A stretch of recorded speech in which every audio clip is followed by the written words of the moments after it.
السلام علیکم۔ کون نہیں چاہتا کہ اس کے کام جلد نپٹ جائیں، یہاں وہاں کے دھکے نہ کھانے پڑیں، جس کام کی ضرورت ہو وہ بڑی آسانی سے ہو جائے۔ جب بھی ہمیں کسی کام کی ضرورت ہوتی ہے تو سب سے پہلے ہم یہی دیکھتے ہیں کہ اس کام کو آسان کس طرح بنایا جائے، کیا طریقہ اختیار کرنے سے یہ کام جلد پورا ہو جائے اور اچھی طرح پورا ہو جائے۔ اس کے بعد ہم اس کام کو نپٹانے کی کوشش کرتے ہیں، لیکن اکثر ایسا ہوتا ہے کہ اس کام کو کرنے تک بہت مشکل اٹھانی پڑتی ہے۔ آسان نظر آنے والے کام میں بھی اکثر اوقات اتنی پیچیدگیاں پیدا ہو جاتی ہیں جن کے بارے میں سوچا بھی نہیں ہوتا۔ ان پیچیدگیوں کو حل کرتے ہوئے کام کو پورا کرنے تک بڑی حیرانی پریشانی جھیلنی پڑتی ہے، اور کبھی کبھی ایسا بھی ہوتا ہے کہ ایک ہی کام ایک انسان کے لیے آسانی سے ہو جاتا ہے اور دوسرے کے لیے بہت مشکل۔ جس کے ساتھ بھی ایسا ہوتا ہے، کام نہ ہونے کی ٹینشن کے علاوہ وہ یہ سوچ کر بہت پریشان ہو جاتا ہے کہ میرا ہی کام کیوں نہیں ہو رہا۔ کیا کبھی آپ نے سوچا ہے کہ ایسا کیوں ہوتا ہے؟ رکاوٹیں کیوں آتی ہیں؟ تھوڑی دیر کا کام بہت زیادہ وقت کیوں لے لیتا ہے؟ ایسے وقت میں ہو سکتا ہے کہ کچھ باہمت لوگوں نے دنیاوی اعتبار سے اس کام کو پرفیکٹ بنانے کی طرف توجہ دی، یہ سوچ کر کہ اپنے کام میں ہی کچھ نہ کچھ کمی رہ گئی ہوگی۔ لیکن ہر طرح سے پازیٹیو سوچ، محنت، ہمت سب کچھ لگا دینے کے بعد بھی نتیجہ وہی نکلا کہ کام آگے نہیں بڑھا۔ اس کے بعد کیا ہونا ہے؟ آج کل تو ایسی پریشانی کی حالت میں ہی اچانک انسان کو اپنی روح کا خیال آتا ہے اور روحانی علاج کا سلسلہ شروع ہو جاتا ہے، جبکہ اکثر کیسز میں نہ علاج کرنے والے کو روح کا پتہ ہوتا ہے نہ کروانے والے کو۔ اس روحانی علاج کی تو لمبی کہانی ہے۔ خیر، جس نے دنیاوی اعتبار سے بھی ساری کوششیں کر لی اور روحانی علاج بھی کر کے دیکھ لیا، اس کے باوجود کام نہ ہو سکا، تو اب اس کا صبر ختم ہونے لگتا ہے۔ اس کے بعد ایمان میں کمزوری آنے لگتی ہے، ناشکرانہ باتیں وغیرہ کرنے لگتا ہے۔ بہت ممکن ہے کہ کوئی واہیات بات کر کے وہ اللہ کو ناراض ہی کر دے، معاذ اللہ۔ یوں دنیا بھی گئی اور آخرت بھی برباد۔ غور کیجئے ایسی حالت کی وجہ کیا بنی؟ صرف ایک سوال کا جواب نہ معلوم ہونا، یعنی جہالت۔ جہالت کا مطلب ہوتا ہے نہ معلوم ہونا۔ اندازہ لگائیے، صرف ایک سوال کا جواب نہ معلوم ہونے پر ایسی حالت ہو سکتی ہے، تو بے شمار حقیقتوں سے جاہل انسان کی حالت کتنی بھیانک ہوگی۔ آپ کی زندگی میں بھی کبھی یہ سوال بہت ٹف لگا ہوگا کہ کاموں میں رکاوٹ کیوں ہو رہی ہے۔ آج پتہ چل جائے گا کہ اس کا جواب بہت ہی آسان ہے۔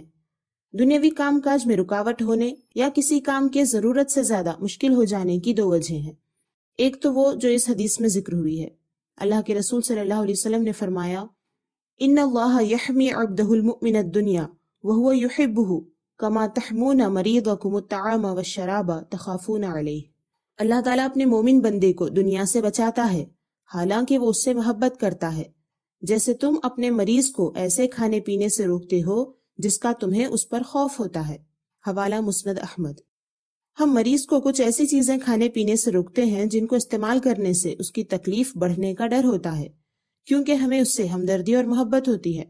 اور کوئی مریض یہ نہیں کہتا کہ میرے کھانے میں تم رکاوٹ کیوں ڈال رہے ہو، مجھے کیوں تکلیف دے رہے ہو، کیونکہ وہ جانتا ہے کہ وہ اس کو تکلیف سے بچانے کے لیے ایسا کر رہے ہیں۔ ایسے ہی مومن کو چاہیے کہ کسی دنیاوی کام میں رکاوٹ ہو رہی ہو تو یہ سمجھے کہ اس معاملے میں مجھے اللہ تعالیٰ نقصان سے بچا رہا ہے۔ سبحان اللہ۔ انسان ٹھہرا نادان اور جلد باز۔ انسان کے بارے میں اللہ تعالیٰ نے فرمایا، انہ کان ظلوما جہولا، بے شک وہ اپنی جان کو مشقت میں ڈالنے والا بڑا نادان ہے۔ سورہ احزاب آیت نمبر 72۔ اور فرمایا، وَيَدْعُ الْإِنسَانُ بِالشَّرِّ دُعَاءَهُ بِالْخَيْرِ وَكَانَ الْإِنسَانُ عَجُولًا۔ اور آدمی برائی کی دعا کرتا ہے جیسے بھلائی مانگتا ہے، اور آدمی بڑا جلد باز ہے۔ سورہ بنی اسرائیل آیت نمبر 11۔ معلوم ہوا کہ انسان چونکہ نادان ہے، اس لیے کئی مرتبہ اپنے بھلے برے کا فیصلہ لینے میں غلطی کرتا ہے اور اس غلطی کے پورا ہونے کی دعا کرتا رہتا ہے۔ جب مومن بندہ دنیاوی معاملے میں اپنی کوتاہ سمجھ سے کوئی ایسا کام کرنے کی ٹھان لیتا ہے جو حقیقت میں اس کے لیے نقصان دہ ہو، کبھی برے کام کو اچھا سمجھ رہا ہوتا ہے اور کبھی کبھی تو صاف گناہ کا کام کرنے میں بھی عجلت کرتا ہے، وہ اچھائی اور برائی کی تمیز بھولا ہوا ہوتا ہے، تو اللہ تعالیٰ اس کے اس کام میں رکاوٹ ڈال دیتا ہے، اسے پورا نہیں فرماتا، کیونکہ وہ اپنے مومن بندے سے محبت فرماتا ہے، اس لیے دعائیں مانگنے کے باوجود اس کی رکاوٹوں کو نہیں ہٹاتا۔ بہرحال دنیا کے وہ کام جو گناہ ہوں یا جائز تو ہوں لیکن نتیجے کے اعتبار سے اس کے لیے صحیح نہ ہوں، تو ایسے کاموں کو اللہ تعالیٰ اپنے مومن بندے کے لیے پورا نہیں فرماتا، تاکہ وہ ان کے نقصانات سے بچ جائے۔ یہ اس کے لیے اللہ تعالیٰ کی طرف سے رحمت ہوتی ہے۔ ایسے وقت میں پریشان ہونے کے بجائے مومن مسلمان بندے کو سب سے پہلے یہ کرنا چاہیے کہ اپنے کام پر غور کرے۔ کچھ غلط کام کا فیصلہ کیا ہوا ہو تو اس پر شرمندہ ہو کر اللہ کا شکر ادا کرے کہ اس نے اس کام کی ہلاکت سے بچا لیا، اور اگر وہ کوئی گناہ کا کام نہ ہو جس کا اس نے ارادہ کیا تھا لیکن اس کے باوجود اس میں رکاوٹ آ رہی ہو تو یہ سمجھ جائے کہ نتیجے کے اعتبار سے اس کام سے بچنا اس کے لیے بہتر ہے، اس لیے وہ کام پورا نہیں ہو رہا۔ یاد رہے یہ دنیاوی کاموں کی بات ہے، ورنہ دینی کاموں میں رکاوٹ جو ہوتی ہے وہ اللہ کی طرف سے بندوں کا امتحان ہوتا ہے کہ پریشانیوں کی وجہ سے بندہ نیک کام چھوڑ دیتا ہے یا کرتا رہتا ہے۔ وہاں پر کسی صورت میں بھی ہمت ہارنی نہیں چاہیے، بلکہ جیسے بھی ممکن ہو دین کا کام کرنا چاہیے۔ اب آئیے جانتے ہیں کہ دوسری وجہ کیا ہے۔ اللہ کے رسول صلی اللہ علیہ وسلم نے فرمایا، اللہ تعالیٰ فرماتا ہے، اے انسان، تو میری عبادت کے لیے فارغ ہو جا، میں تیرا سینہ غنا سے بھر دوں گا اور تیری محتاجی کا دروازہ بند کر دوں گا، اور اگر تو ایسا نہیں کرے گا تو میں تیرے دونوں ہاتھ مصروفیت سے بھر دوں گا اور تیری محتاجی کا دروازہ بند نہیں کروں گا۔ حوالہ ترمذی شریف، ابواب صفت القیامہ۔ اس حدیث سے معلوم ہوا کہ اسی شخص کو اللہ تعالیٰ دنیاوی کاموں کی پریشانی سے بچاتا ہے جو اس کی عبادت کرتا ہے، اور جو ایسا نہیں کرتا اس کو اللہ تعالیٰ دنیا کے کاموں میں ہی مصروف کر چھوڑتا ہے کہ ایک کام جو دوسروں کے لیے آسان ہوتا ہے وہ اس کے لیے بہت مشکل ہو جاتا ہے۔ جو اللہ کا حق ادا کرنے میں لگا ہوتا ہے، اس کی عبادت کی فکر میں ہوتا ہے، اپنا فرض ادا کرنے کی فکر میں ہوتا ہے، اس کے لیے اللہ تعالیٰ دنیا کے کام آسان فرما دیتا ہے اور دل بھی پریشانیوں سے آزاد کر دیتا ہے۔ اور جو دنیا کی محبت میں اللہ کی عبادت سے، اس کی فرما برداری سے دور بھاگتا ہے، اس کے لیے اللہ تعالیٰ دنیاوی کاموں کو اتنا مشکل بنا دیتا ہے کہ وہ انہی میں پھنس کر رہ جاتا ہے۔ دنیا داری میں وقت لگا کر بھی اسے لگتا ہے کہ ابھی مجھے کچھ اور دنیا کی ضرورت ہے، اس طرح اس کے کام مشکل سے مشکل ہوتے جاتے ہیں۔ اس لیے دیکھنے میں آتا ہے کہ جس کو صرف مال و دولت اور دنیا داری کی فکر ہے، اس کے بارے میں عام لوگ سمجھتے ہیں کہ یہ بڑے آرام سے ہوگا، اس کے پاس تو پیسہ ہے، لیکن خود اس کی حالت ایسی ہوتی ہے کہ وہ پریشانیوں اور مصروفیات میں گھرا ہوتا ہے، اس کے پاس فرصت ہی نہیں ہوتی۔ کسی بھی اچھے کام کے لیے اس سے کہا جائے تو کہے گا مجھے فرصت نہیں۔ فرصت اسی لیے نہیں کیونکہ عبادت سے دور رہنے کی وجہ سے اللہ تعالیٰ نے اسے ایسا ہی رکھا ہے۔ اس حدیث کو سمجھنے کے بعد ہمیں غور کرنا چاہیے کہ ہم اللہ کا حق ادا کرتے ہیں یا نہیں۔ اللہ کا حق ادا نہ کر کے دنیا کے کام جلد نپٹانے کی کوشش چل رہی ہو تو فوراً توبہ کر لیں۔ اس بات کو اور اچھی طرح سمجھنے کے لیے ایک اور حدیث سن لیں۔ نبی اکرم صلی اللہ علیہ وسلم نے فرمایا، جسے آخرت کی فکر ہو اللہ تعالیٰ اس کا دل غنی کر دیتا ہے اور اس کے بکھرے ہوئے کاموں کو جمع کر دیتا ہے، اور دنیا اس کے پاس ذلیل لونڈی بن کر آتی ہے۔ اور جسے دنیا کی فکر ہو اللہ تعالیٰ محتاجی اس کے دونوں آنکھوں کے درمیان کر دیتا ہے، اس کے مجتمع کاموں کو یعنی اس کے جمع کاموں، سیدھے سادے آسان کاموں کو بھی منتشر کر دیتا ہے، اور دنیا کا مال بھی اسے اتنا ہی ملتا ہے جتنا اس کے لیے مقدر ہے۔ حوالہ ترمذی شریف، ابواب صفت القیامہ۔ اس حدیث سے معلوم ہوا کہ جن لوگوں کی توجہ دنیا کی طرف زیادہ ہو، دنیا کی فکر زیادہ ہو، ان کے کاموں میں اللہ تعالیٰ رکاوٹیں ڈال دیتا ہے کہ ان کو نپٹاتے نپٹاتے ہی ان کا وقت ختم ہو جاتا ہے، حالانکہ سارا وقت لگانے کے بعد بھی اسے ملتا اتنا ہی ہے جتنا اس کے لیے رکھا گیا ہے۔ حدیث میں بتایا گیا کہ اس کی محتاجی اس کی دونوں آنکھوں کے سامنے کر دی جاتی ہے۔ ان الفاظ پر غور کیجئے، جو چیز آنکھوں کے جتنے زیادہ قریب ہوتی ہے وہ بڑی نظر آتی ہے، باقی چیزیں اس کے پیچھے چھپ جاتی ہیں۔ اسی طرح جب دنیا کی فکر کرنے والے کے دونوں آنکھوں کے سامنے محتاجی رکھ دی جاتی ہے تو اس انسان کو ہمیشہ اپنی محتاجی ہی نظر آتی ہے۔ میرے پاس یہ نہیں ہے، میرے پاس وہ نہیں ہے، ابھی یہ حاصل کرنا ہے، ابھی وہ حاصل کرنا ہے، بس اسی طرح وہ زندگی میں ہمیشہ محتاجی محسوس کرتا ہے اور دنیا ہی حاصل کرنے میں لگا رہتا ہے، اسے اور کچھ نظر ہی نہیں آتا۔ یعنی کہ دنیا کی فکر ایسی چیز ہے کہ جب تک یہ فکر دل و دماغ میں رہے گی اس وقت تک دنیاوی سامان اور دنیا داری کے کام پھیلتے جائیں گے اور وہ ان کاموں کو سمیٹنے کی طرف بھاگے گا، پوری زندگی اسی میں گزر جائے گی کہ قبر میں جانے کا وقت آ جائے گا، حالانکہ اسے ملے گا اتنا ہی جتنا اس کے لیے ہر صورت میں رکھا ہوا تھا۔ اس کی غلط نیت کی وجہ سے اتنے ہی کام اس کی ساری جان گلا دیتے ہیں۔ اس کے بالمقابل جس انسان کو آخرت کی فکر ہوگی اس کے دل میں غنا پیدا کی جائے گی۔ غنا یہ محتاجی کا اپوزٹ ہے، یعنی کہ وہ خود کو ایسے ویسے کا محتاج نہیں محسوس کرتا۔ چونکہ اسے فکر آخرت کی ہے اس لیے وہ آخرت کی تیاری میں لگا ہوگا، تو اس کے دنیاوی کاموں کو اللہ تعالیٰ سمیٹ دے گا، یعنی اس کے دنیاوی ضروری کام بڑی آسانی سے ہوتے چلے جائیں گے اور ساری دنیا باندی کی طرح ذلیل ہو کر اس کے پیچھے آئے گی۔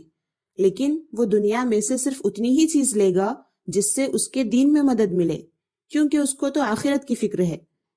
اس لیے دیکھنے میں بھی آتا ہے کہ آخرت کی فکر کرنے والے دنیاوی معاملات میں بے فکر اور خوش نظر آتے ہیں۔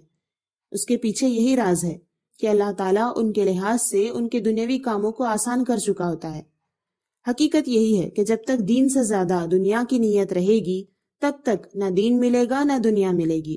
جتنی دنیا ملنی ہوگی وہ بھی بہت پریشانی سے ملے گی، وہاں دعائیں بھی کام نہیں آئیں گی۔ اللہ تعالیٰ فرماتا ہے فَمِنَ النَّاسِ مَن يَقُولُ رَبَّنَا آتِنَا فِي الدُّنْيَا وَمَا لَهُ فِي الْآخِرَةِ مِنْ خَلَاقٍ وَمِنْهُم مَن يَقُولُ رَبَّنَا آتِنَا فِي الدُّنْيَا حَسَنَةً وَفِي الْآخِرَةِ حَسَنَةً وَقِنَا عَذَابَ النَّارِ أُولَئِكَ لَهُمْ نَصِيبٌ مِّمَّا كَسَبُوا وَاللَّهُ سَرِيعُ الْحِسَابِ۔ کوئی آدمی یوں کہتا ہے کہ اے رب ہمارے ہمیں دنیا میں دے اور آخرت میں اس کا کچھ حصہ نہیں، اور کوئی یوں کہتا ہے کہ اے رب ہمارے ہمیں دنیا میں بھلائی دے اور ہمیں آخرت میں بھلائی دے اور ہمیں عذاب دوزخ سے بچا۔ ایسوں کو ان کی کمائی سے حصہ ہے اور اللہ جلد حساب کرنے والا ہے۔ سورہ بقرہ آیت نمبر 200-201۔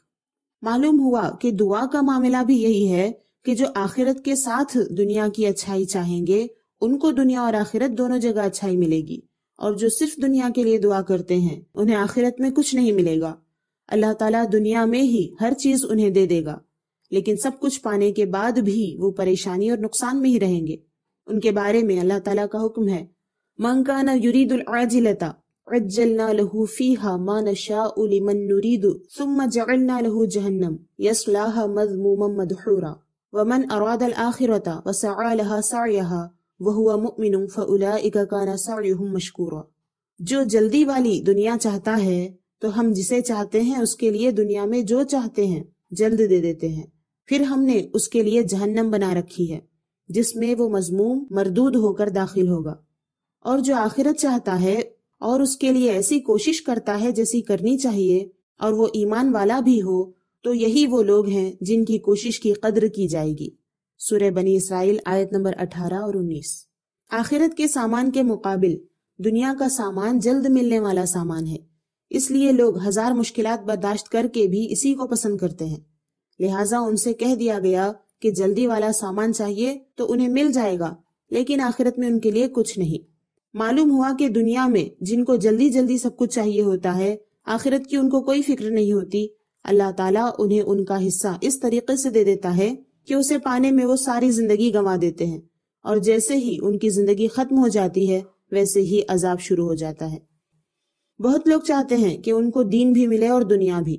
ان کی خواہش پوری ہونے کا صرف ایک ہی راستہ ہے کہ وہ دنیا کی فکر پوری طرح چھوڑ دیں، فکر دین کی کریں۔